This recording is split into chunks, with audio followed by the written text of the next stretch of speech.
pagi sahabat Outscape sekalian. Gimana kabarnya nih sahabat Outscape? Sudah hampir 1 bulan menjelang uji kompetensi. Dan pada kesempatan kali ini, Yaumil kembali akan membahas soal-soal yang sering keluar saat UTOM, dan ini merupakan prediksi soal untuk spesialisasi keperawatan medikal bedah. Namun sahabat Outscape sekalian, sebelum kita lanjut ke sesi pembahasan soal, kami mintakan kepada sahabat Outscape untuk klik tombol subscribe agar kami terus meningkatkan layanan kami khususnya di YouTube channel ini, agar kami terus bisa memberikan video-video pembelajaran, video-video informatif kepada sahabat Outscape sekalian. Baiklah sahabat Outscape sekalian, untuk tidak memperpanjang waktu, sekarang langsung saja kita bahas soal-soal yang sering keluar saat uji kompetensi keperawatan yang terkait dengan keperawatan medikal bedah. Oke sahabat Outscape, sekarang kita masuk pada soal yang pertama. Ini berkaitan dengan diagnosis keperawatan. Seorang perempuan 28 tahun dengan HNP dirawat di rumah sakit. Sebelumnya pasien terjatuh di kamar mandi 4 bulan yang lalu. Hasil pengkajian, pasien mengeluh nyeri pada punggung bawah sejak 2 bulan yang lalu. Nyeri datang tiba-tiba, terasa seperti tertusuk, semakin berat ketika mencoba duduk. Skala nyeri yang dirasakan 8, wajah tampak meringis, gelisah, palpitasi, dan pasien mengatakan sulit untuk tidur. Apakah masalah keperawatan yang tepat pada kasus? Apakah A. ansietas, B. nyeri akut, C. nyeri kronis, D. gangguan mobilitas fisik, atau E. gangguan pola tidur? Nah, sahabat Outscape sekalian, sebelum Yaumil masuk menjelaskan per masing-masing diagnosisnya, perlu sahabat Outscape ketahui bahwasanya yang dimaksud dengan HNP di sini itu merupakan hernia nucleus pulposus, atau dalam bahasa simpelnya itu kita sebut dengan kondisi saraf terjepit ya. Jadi ini merupakan suatu keadaan ketika nucleus pulposus keluar menonjol, kemudian menekan ke arah kanalis spinalis melalui annulus fibrosis yang robek. HNP itu penyebabnya bisa saja dikarenakan oleh trauma atau beban stres fisik, dan juga biasanya keluar melalui serabut annulus yang robek, menimbulkan saraf spinal terjepit dan muncul reaksi peradangan yang nantinya akan menstimulasi respon nyeri hebat dan akut. Ya, jadi dari proses itulah terjadinya nyeri akut, atau bisa juga disebutkan sensasi nyeri yang dialami oleh pasien. Sekarang kita coba masuk pada data fokus yang ada pada kasus. Ketika berkaitan dengan apakah masalah keperawatan yang tepat, yang harus ada di pikiran sahabat Outscape sekalian adalah mencari data-data kunci yang bermasalah, yang paling mengancam kehidupan nyawa pasien, atau yang paling pasien gelisahkan, atau yang paling pasien permasalahkan. Ya, jadi tidak harus bunyi pertanyaannya itu sahabat Outscape sekalian, apakah masalah keperawatan prioritas, namun apakah masalah keperawatan yang tepat itu juga kita juga diminta untuk mencari apakah masalah utama yang dialami oleh si pasien berdasarkan kasus. Nah, kalau kita telaah lebih dalam lagi sahabat Outscape sekalian, kita bisa temukan datanya itu di hasil pengkajian, di mana pasien mengeluh nyeri pada punggung bagian bawah sejak 2 bulan yang lalu. Kemudian nyerinya datang tiba-tiba, terasa seperti tertusuk, semakin berat ketika mencoba duduk. Skala nyerinya itu 8. Kemudian wajah pasien tampak meringis, gelisah, palpitasi, dan pasien mengatakan sulit untuk tidur.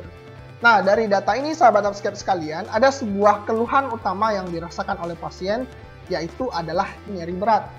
Nah, kalau sudah kondisinya seperti itu, maka jawaban yang tepat untuk soal jenis ini adalah nyeri ya. Namun dalam konteksnya nyeri itu juga dibagi 3 sahabat Outscape sekalian. Ada nyeri akut, ada nyeri kronis, dan ada nyeri melahirkan. Nah, bagaimana membedakan 3 jenis nyeri ini? Itu sangat simpel sekali. Kalau nyeri akut, itu yang membedakannya dengan nyeri kronis itu adalah di lama terasa nyerinya. Kalau nyeri yang dirasakan oleh si pasien itu sudah lebih dari 3 bulan, maka itu disebut dengan nyeri kronis.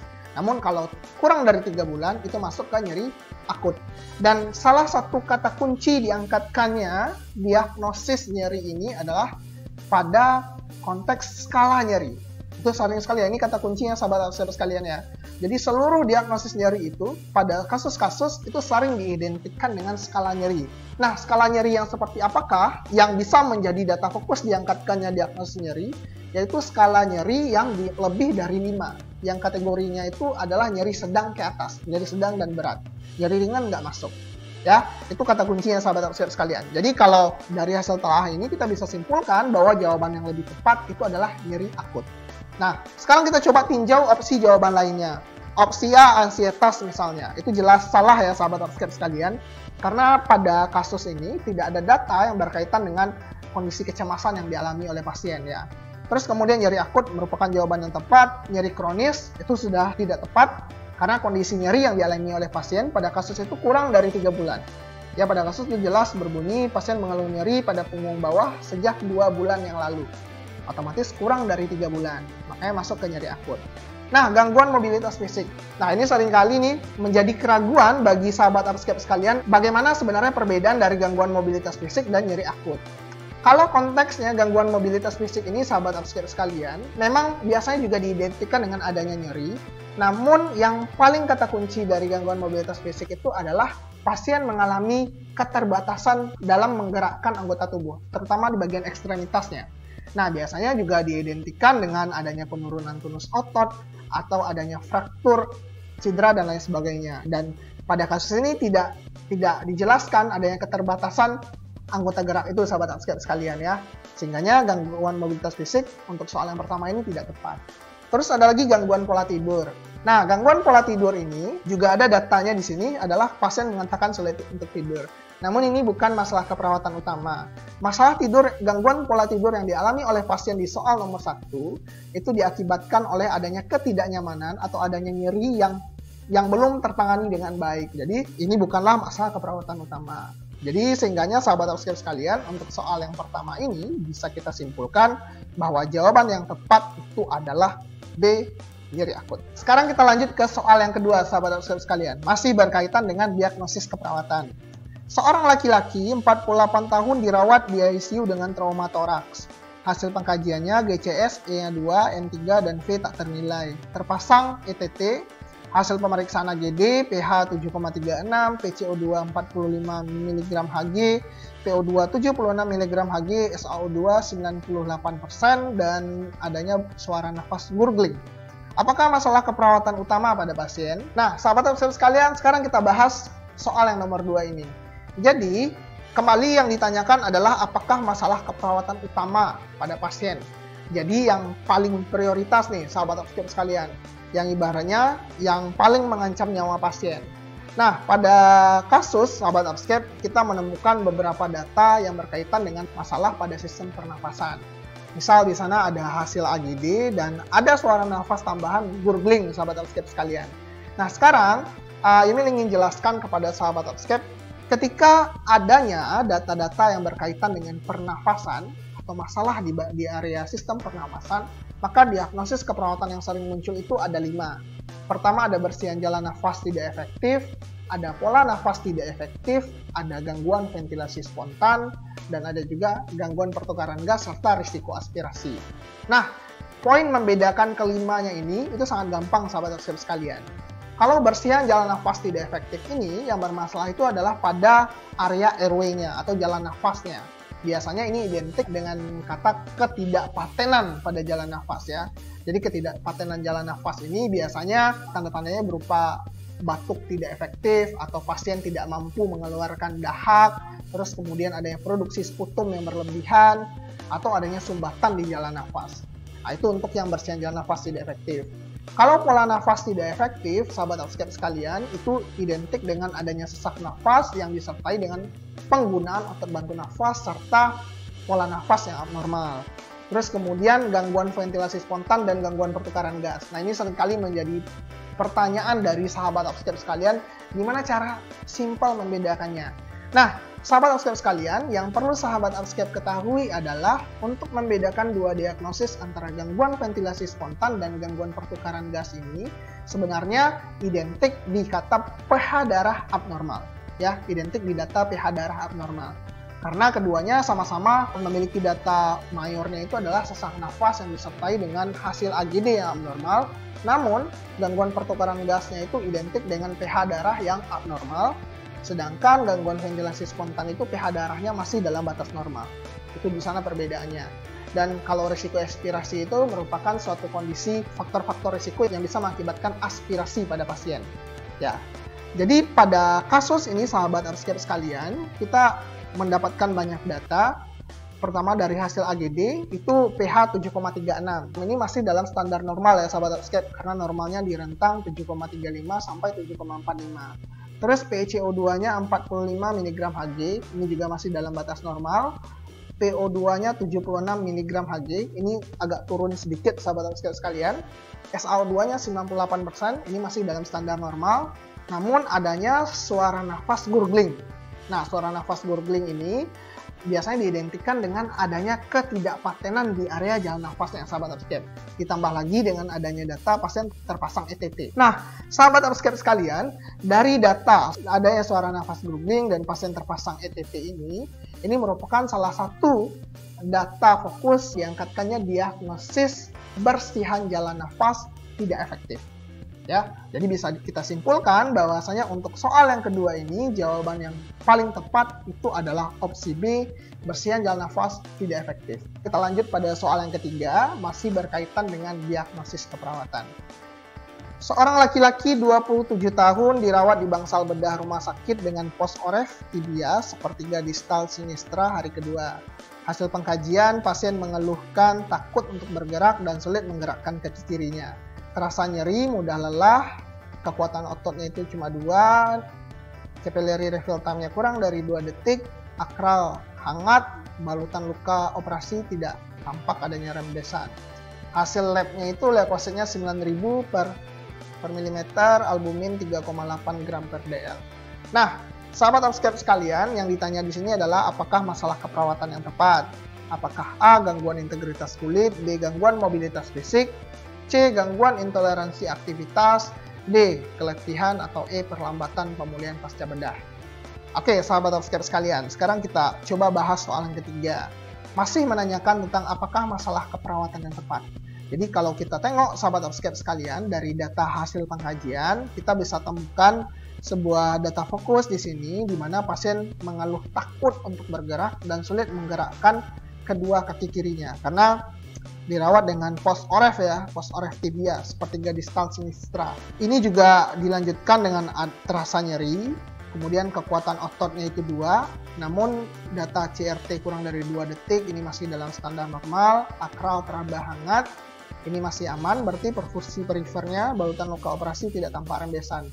Jadi ini juga menjadi data bahwa tidak tampak adanya tanda-tanda perlambatan pemulihan pasca bedah ya. Dari data ini yang kita temukan bermasalah lebih berfokus pada kesulitan pasien untuk menggerakkan kaki kirinya, serta adanya juga data kekuatan ototnya itu 2. Mengindikasinya itu ada abnormalitas di sana. Jadi sahabat Earthscape sekalian, dari data fokus ini, pasien takut bergerak, sulit menggerakkan kaki kirinya, dan kemudian kekuatan ototnya itu 2, maka diagnosis yang tepat untuk diangkatkan adalah gangguan mobilitas fisik. Nah, sekarang Emil akan terangkan apa itu gangguan mobilitas fisik. Mungkin udah sedikit Emil bahas di soal nomor 1 tadi, sahabat Earthscape sekalian, di mana kata kunci diangkatkannya diagnosis gangguan mobilitas fisik itu adalah pada adanya keterbatasan anggota gerak yang dilakukan oleh pasien ya. Biasanya kalau pada manusia normal kita bisa menggerakkan anggota gerak kita atau area ekstremitas kita dengan bebas. Namun pada konteks gangguan mobilitas fisik itulah yang terganggu. Nah, biasanya juga diikuti dengan adanya keluhan nyeri, terus kemudian nilai tonus otot yang menurun, biasanya nilainya 2 atau 1. Nah, itu adalah data kunci diangkatkannya diagnosis, dan itu tertuang pada kasus soal yang ketiga ini. Sehingganya jawaban yang tepat itu adalah opsi B, gangguan mobilitas fisik. Nah, sekarang kita lanjut ke tinjauan opsi lain. Kenapa opsi jawaban lain itu salah? Pertama adalah gangguan integritas kulit. Nah, ini tidak tepat ya sahabat Earthscape sekalian, karena kerusakan yang terjadi itu bukan di area epidermis dan dermis lagi. Kerusakan udah terjadi hingga area tulang. Kalau dimasukkan pada level kerusakannya, ini diagnosis yang mestinya adalah gangguan integritas jaringan yang lebih tepat ya. karena kondisinya sudah terjadi kerusakan sampai ke area tulang.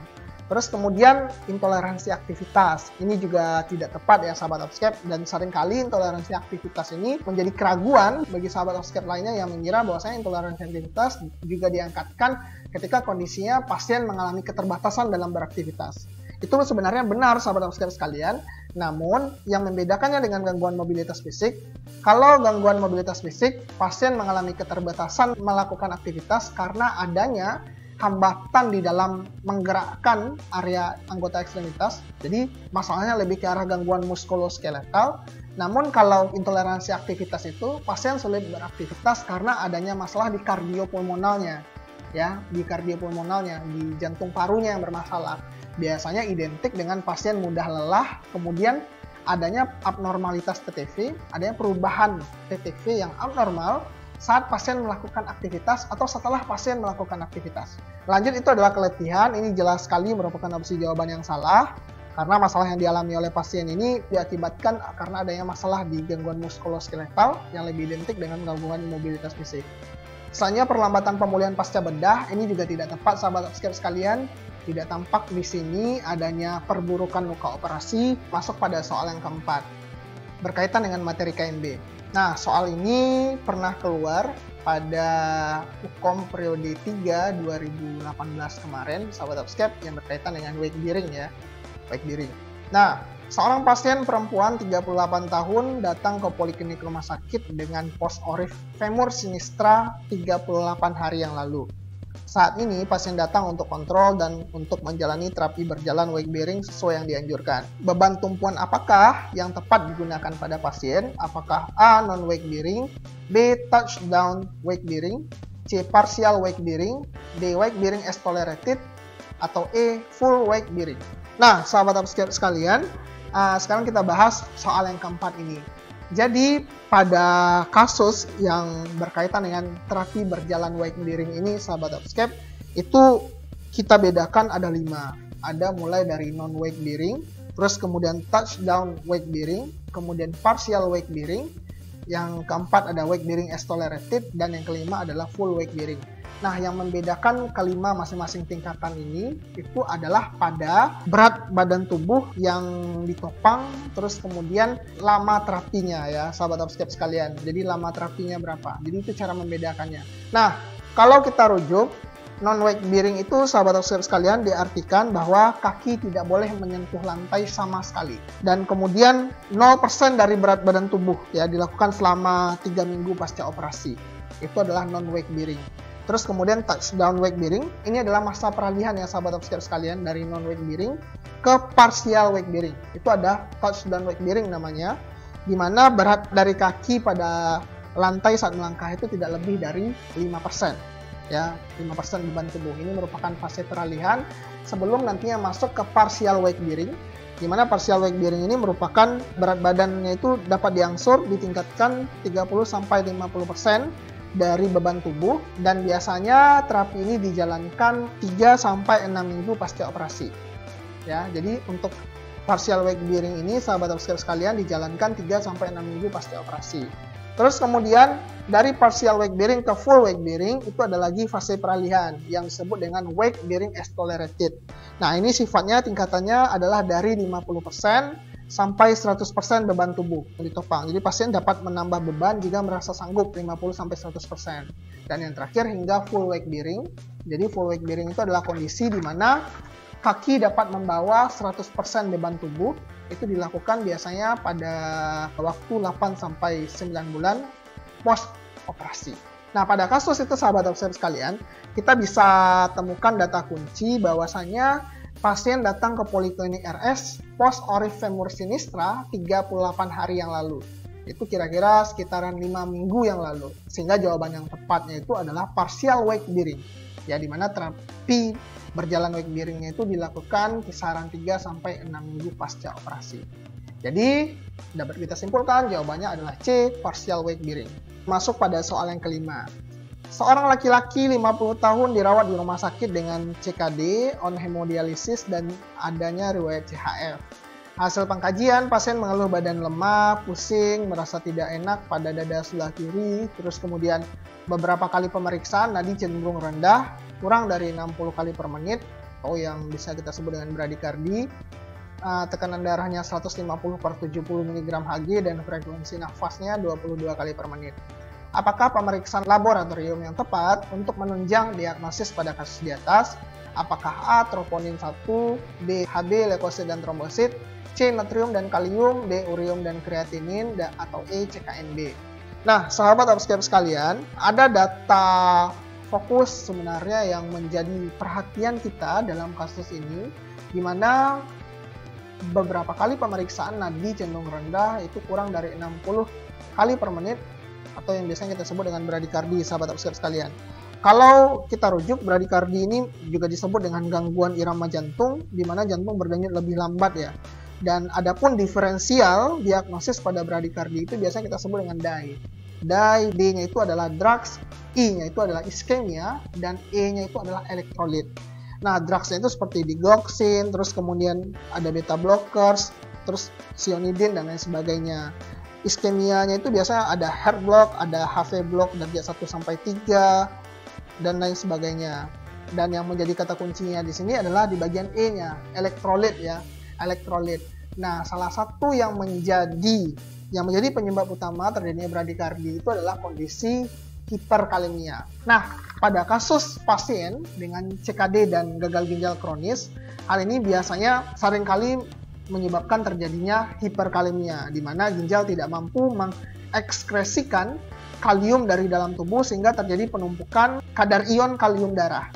Nah, peningkatan kadar kalium dalam darah ini akan mempengaruhi kerja otot jantung, di mana ion kalium itu berperan dalam potensial aksi pacu jantung.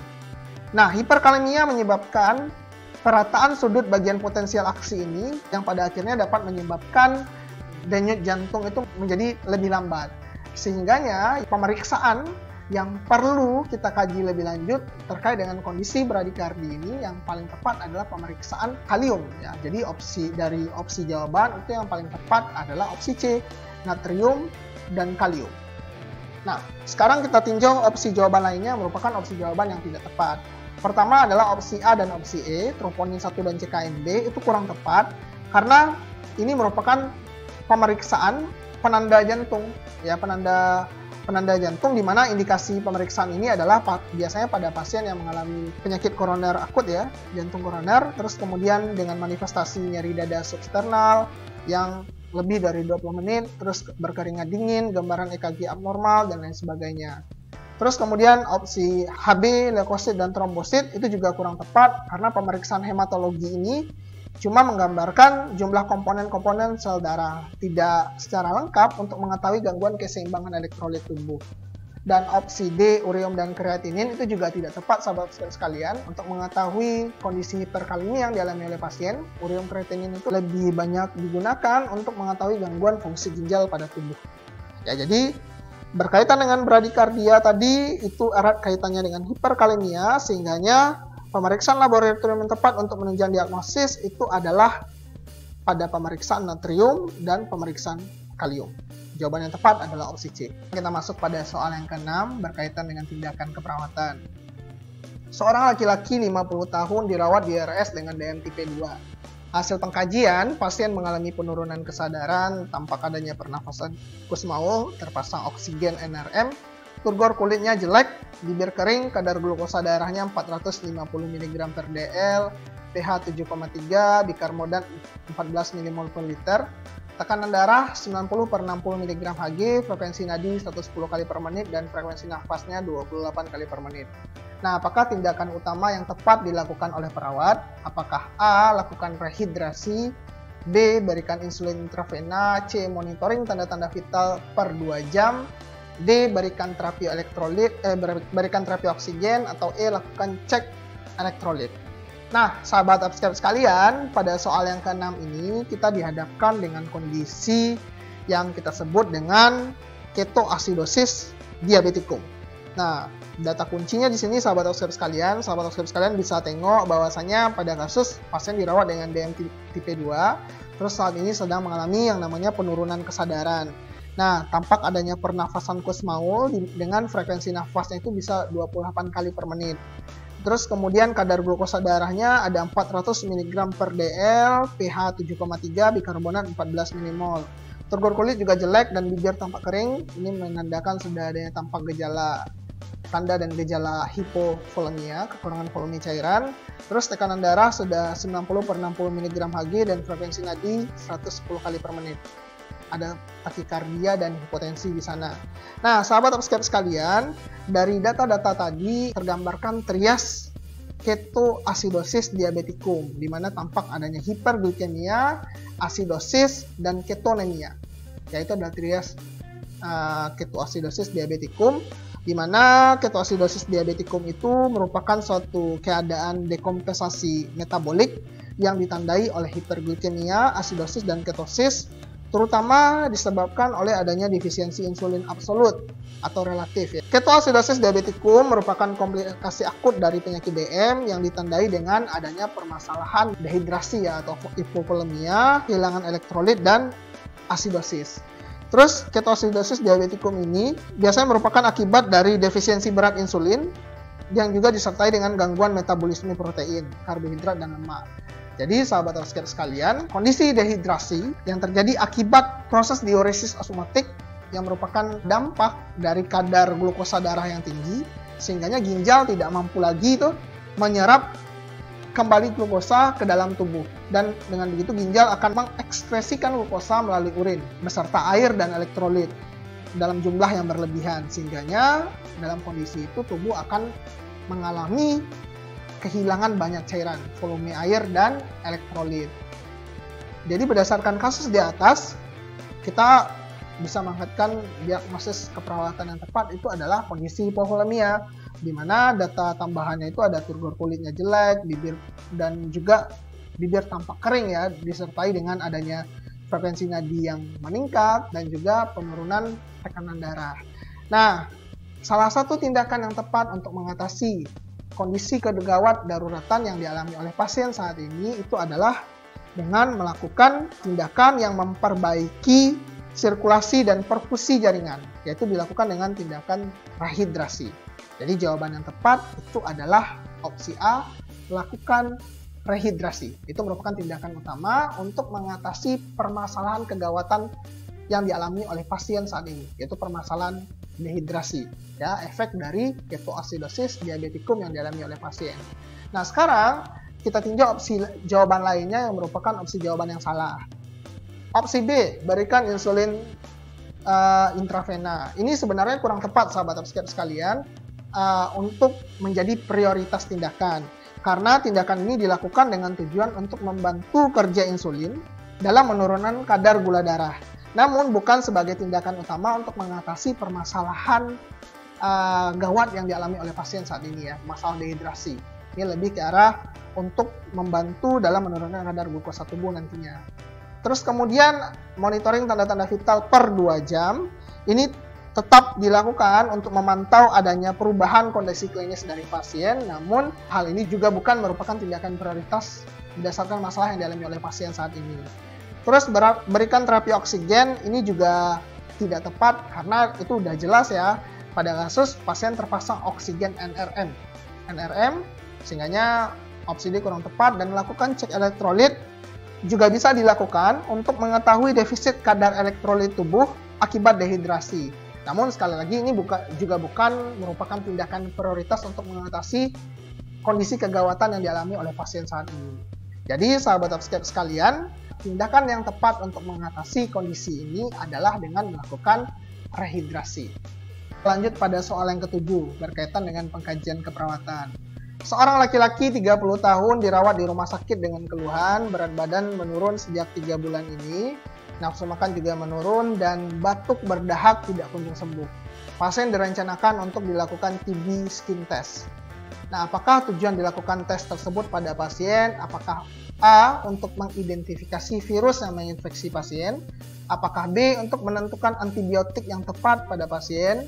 Apakah C, menentukan adanya Mycobacterium tuberculosis aktif pada pasien?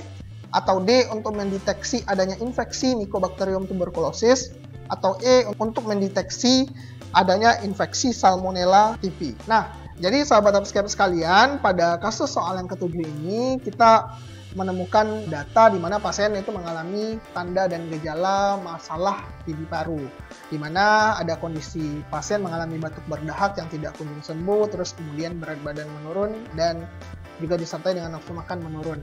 Nah, pasien direncanakan akan dilakukan TB skin test. Perlu yang jelaskan bahwasanya TB skin test atau yang biasa kita sebut dengan uji tuberkulin atau Mantoux test ini merupakan suatu metode yang digunakan untuk mendiagnosis atau mendeteksi adanya infeksi Mycobacterium tuberculosis. Jadi uji tuberkulin ini biasanya dilakukan untuk melihat apakah seseorang itu mempunyai kekebalan terhadap basil TB sehingga sangat baik sekali untuk mendeteksi infeksi dari Mycobacterium tuberculosis itu sendiri. Jadi jawaban yang tepat itu adalah opsi D untuk mendeteksi adanya infeksi Mycobacterium tuberculosis. Nah, sekarang kita coba tinjau opsi lainnya yang merupakan jawaban yang salah berdasarkan soal yang ketujuh ini. Opsi A mengidentifikasi virus yang menginfeksi pasien. Perlu yang menjelaskan sahabat Upscape sekalian bahwa penyakit tuberkulosis itu terjadi akibat adanya infeksi bakteri ya yang kita sebut dengan Mycobacterium tuberculosis, bukan infeksi virus. Sehingga opsi A itu tidak tepat. Terus kemudian untuk menentukan adanya Mycobacterium TB aktif pada pasien, opsi C, itu juga tidak tepat. Karena pada pemeriksaan atau uji tuberkulin atau Mantoux test itu tidak bisa untuk menentukan adanya Mycobacterium TB aktif atau TB tidak aktif atau pada fase laten. Jadi itu nggak bisa. Jadi opsi C kembali itu tidak tepat. Yang opsi B untuk menentukan antibiotik yang tepat pada pasien.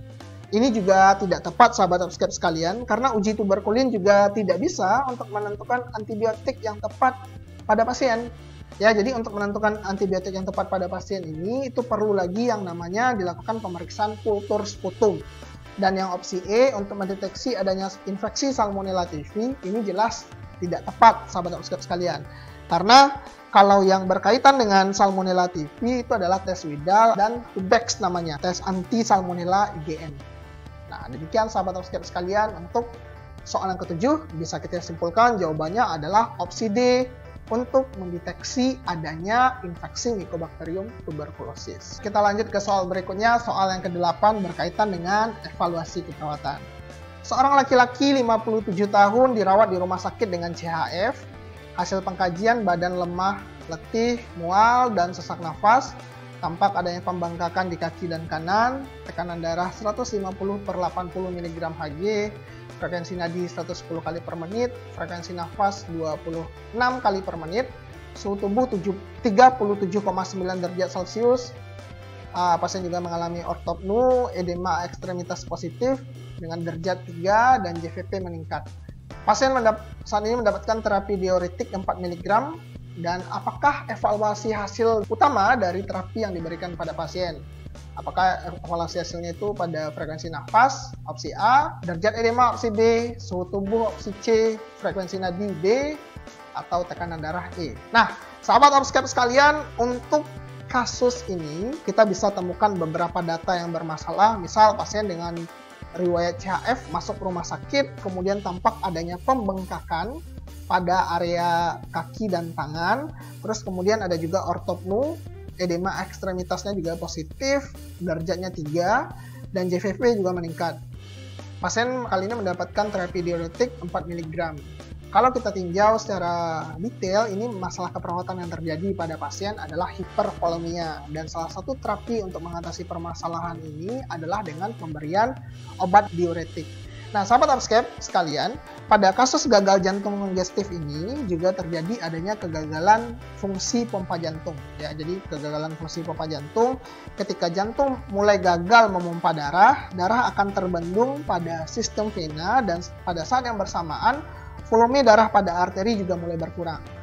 Nah, pengurangan pengisian pada arteri ini akan direspons oleh respon volume pada pembuluh darah arteri yang memicu adanya aktivasi sistem saraf simpatis yang mengakibatkan yang namanya vasokonstriksi. Nah, hal tersebutlah yang dilakukan sebagai upaya untuk mempertahankan curah jantung agar tetap adekuat. Efek vasokonstriksi pembuluh darah itu adalah suplai darah akan diutamakan ke pembuluh darah otak, jantung, dan paru. Sementara ginjal dan organ lain itu mengalami penurunan aliran darah. Akibatnya ginjal akan menahan banyak natrium dan air tetap berada di dalam tubuh. Nah, resultan dari mekanisme di atas itu akan menyebabkan edema pada gagal jantung kongestif. Jadi itulah penyebab terjadinya edema. Sehingga pemberian diuretik diharapkan sebagai terapi simptomatis untuk permasalahan edema pada gagal jantung kongestif tadi, sahabat obskep sekalian. Jadi perlu Emil jelaskan juga bahwa diuretik ini merupakan obat yang berfungsi untuk meningkatkan produksi laju urin. Obat ini juga bekerja untuk meningkatkan ekskresi natrium pada ginjal sehingga terjadinya pengeluaran natrium beserta air dari tubuh melalui urin. Nah, inilah yang nantinya menjadi terapi untuk mengurangi edema, bahkan sampai pada tidak terjadi lagi yang namanya edema atau pembengkakan atau penumpukan cairan di dalam tubuh. Ya, jadi itu adalah fungsi dari terapi diuretik. Dari penjelasan tadi bisa kita simpulkan, sahabat obskep sekalian, evaluasi utama yang perlu dipantau dari terapi yang diberikan itu adalah pada tingkat edema pasien. Jawaban tepat adalah opsi B. Nah, sekarang Emil akan tinjau beberapa opsi jawaban lainnya yang merupakan opsi jawaban yang salah. Pertama adalah opsi A, frekuensi nafas kurang tepat, sahabat obskep sekalian, karena bukan merupakan efek langsung dari pemberian terapi diuretik. Jadi kondisi sesak nafas yang dialami oleh pasien itu, sahabat obskep, juga akan berkurang seiring dengan berkurangnya penumpukan cairan di dalam tubuh. Terus kemudian ada lagi opsi C, suhu tubuh, itu juga tidak tepat, sahabat obskep sekalian, karena tidak juga terkait dengan efek pemberian diuretik pada pasien. Mengingat fungsi utama dari terapi diuretik ini adalah meningkatkan produksi urin ya untuk mengeluarkan penumpukan cairan tadi.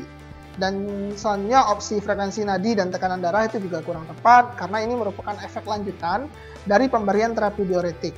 Ya, karena dengan berkurangnya jumlah cairan di dalam vaskular, maka juga akan berefek pada tekanan darah dan nadi pasien. Namun juga ini bukan evaluasi utama dari pemberian terapi diuretik. Bisa kita simpulkan, sahabat obskep sekalian, kondisi CHF yang tadinya mengakibatkan adanya hipervolemia, sehingga tindakan yang dilakukan adalah untuk pemberian terapi diuretik, dan salah satu evaluasi utama untuk memonitor apakah pemberian terapi diuretik itu efektif atau tidak, itu adalah evaluasi pada tingkat edema yang dialami oleh pasien. Masuk ke soal yang ke-9, berkaitan dengan materi keperawatan.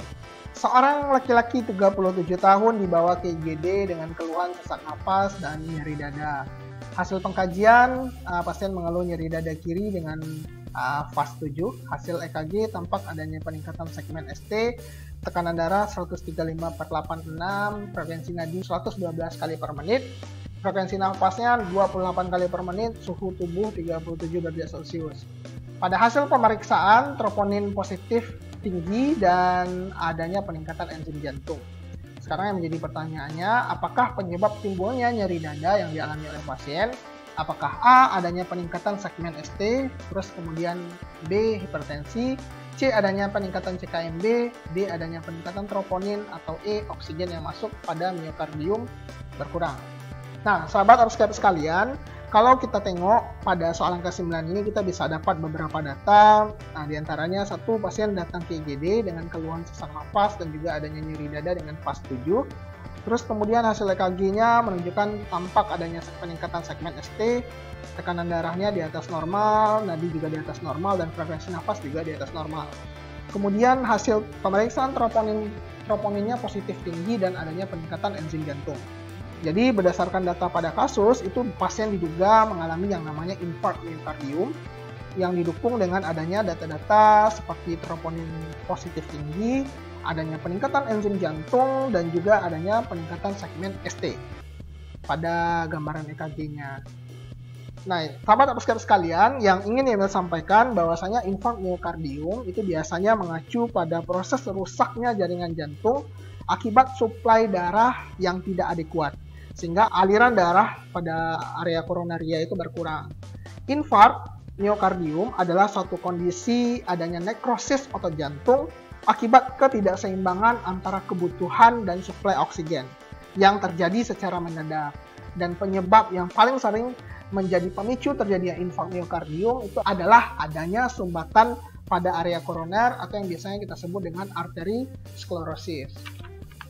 Nah, terjadinya gangguan aliran darah ini biasanya diawali dengan adanya hipoksia miokard.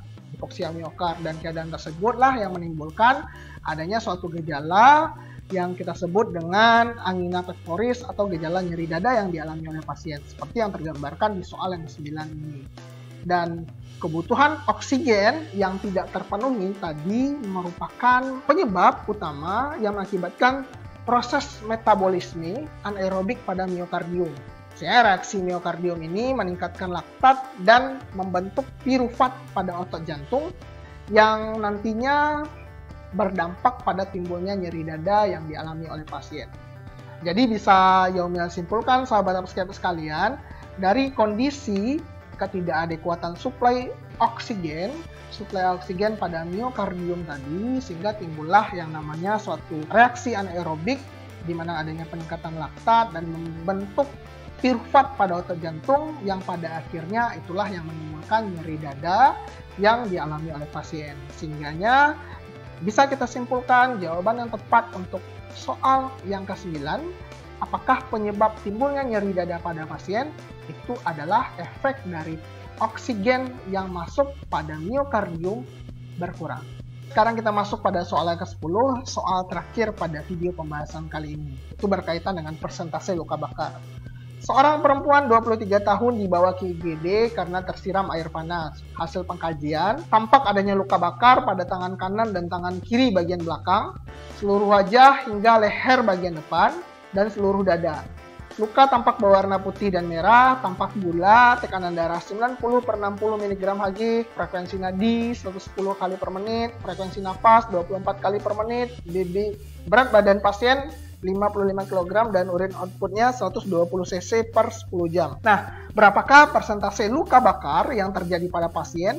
Apakah A 22,5%, B 27%, C 31,5%, D 36% atau E 40,5%? Baik sahabat subscriber sekalian, sekarang akan Yaumil jelaskan untuk jabaran pembahasan soal yang terakhir ini. Jadi kalau kita tengok yang soal 10 ini adalah berkaitan dengan berapakah persentase luka bakar. Nah, sebelumnya untuk menentukan persentase luka bakar, sahabat subscriber sekalian harus memahami yang namanya Rule of 9 yang menjadi pedoman kita untuk menentukan persentase luas luka bakar yang dialami oleh pasien. Nah, jabaran Rule of 9 ini bisa sahabat subscriber tengok di samping kanan saya. Nah, itu adalah pedomannya. Nah, sekarang kita masuk pada masalah yang ada pada kasus di mana itu dijabarkan luka bakar terjadi pada tangan bagian kanan dan tangan kiri bagian belakang. Ya, jadi ada satu pertama adalah luka bakar di tangan kanan, itu besarannya adalah 9%. Terus kemudian luka bakar di tangan kiri bagian belakang, cuma setengahnya saja, jadi 4,5%. Seluruh wajah hingga leher bagian depan juga 4,5% dan di seluruh dada, hitungannya 9%. Nah, jadi berapakah persentase luka bakar? Kita tinggal menambahkan saja jumlah persenan tadi. Jadi 9 tambah 4,5 tambah 4,5 dan tambah 9 sama dengan 27%. Jadi jawaban yang tepat untuk soal yang ke-10 ini, sahabat subscriber sekalian, itu adalah opsi B, 27%. Demikian untuk pembahasan soal yang ke-10. Oke sahabat subscriber sekalian, demikian adalah 10 soal yang Yaumil bahas pada kesempatan kali ini. Terima kasih banyak kepada sahabat subscriber yang telah meluangkan waktunya untuk belajar melalui pembahasan video soal ini.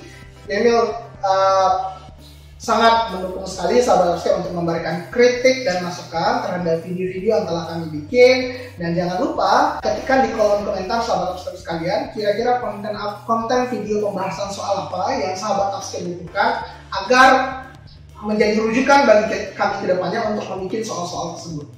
Demikian sahabat subscriber sekalian untuk sesi pembahasan soal kali ini. Sampai jumpa lagi di pertemuan berikutnya. Assalamualaikum warahmatullahi wabarakatuh.